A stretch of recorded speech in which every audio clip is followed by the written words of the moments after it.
Hello friends, welcome back to the new video guys. In this video guys, we are going to talk about guys Vivo phone setting.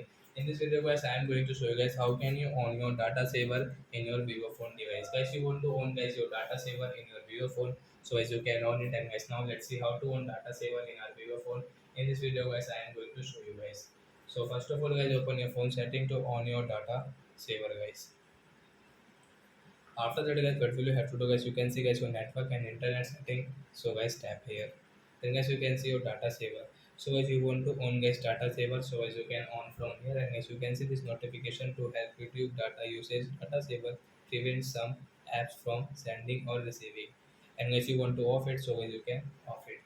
So I hope friends you have understood how to own and off data saver in our Vivo phone. So that's it guys. Thanks for watching. So it's now we will meet on guys next video guys with new topic. Before going guys, please go and like my video, subscribe my channel. Bye bye friends. Thanks for watching my video. Bye bye.